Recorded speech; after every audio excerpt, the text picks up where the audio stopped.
start? So when you start to address hand, you got to look at the wrist, elbow, and shoulder. So shoulder we talked about with respect to posture.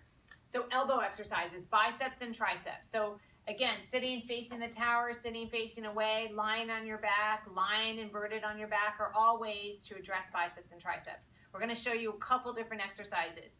Note when your elbows are close to your body with biceps curls, it's a little bit easier. As you bring your arms away, it becomes harder, but people tend to collapse in those shoulders. That's why we focused on so much of the upper back, so that can help uptake the stabilization and decrease the stress to the elbows into the wrist and hand. You can also perform biceps curls by place your feet onto the rails for me and lie into your back. You might need to scoot a little bit further. And you bring your arms to your sides and you'll just do biceps curls here. Head can be all the way down.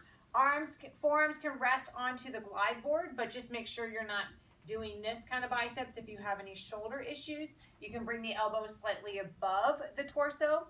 Note if inverted is uncomfortable for you, you can put some pillows underneath your head or prop yourself up a little bit so you're still supported, but you're not completely inverted. So for triceps, you're gonna come all the way up for me. So sitting, you're going to turn around and you're going to lie into your back facing the other way. So from here, you can go right into supine triceps press.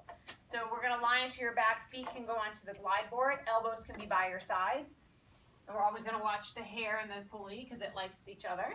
They like each other. And you're going to slowly just press down. Elbows, again, can be supported or slightly at the torso. The more the upper arm goes away from the torso, and the elbows align with the shoulder, the harder the exercise can become. Remember with biceps and triceps, you can do bilateral, alternating, or static, where you move but the board stays still. So let's move on to the wrist from here. So we're gonna come all the way back up to sitting.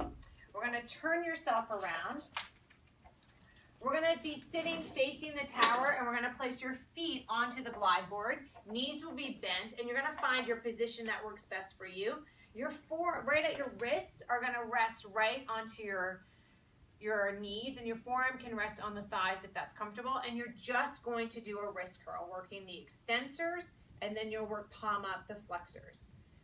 These are small muscles, so they fatigue pretty fast. So you're also working endurance. So you might need to lower your incline level here, but you're working, again, anywhere from 8 to 20 repetitions. Lastly, once you've worked the wrist flexors and extensors, we really want to stretch them out, especially with all our texting and typing that we do in our day. So I'm going to take these handles, guide the glide board down. You can do this sitting or kneeling. And you're going to take your fingertips, you're going to have them face you, palm up, and then slowly lower the back of your hand onto the glide board and then sit yourself back, and you'll feel that stretch right along the wrist extensors. Again, now you're going to go to the flexors, same thing. You're going to flip your fingertips towards you, but now your palm is down. So these stretches you can hold anywhere from 30 to 60 to 90 seconds. I would try to do this as much as you can. You don't need a total gym to do these stretches. You can do them on the floor, you can do them up against a counter, but we do so much with our wrists and hands in our day that if you can get these exercises in, it will definitely save your hands and your wrists in the future.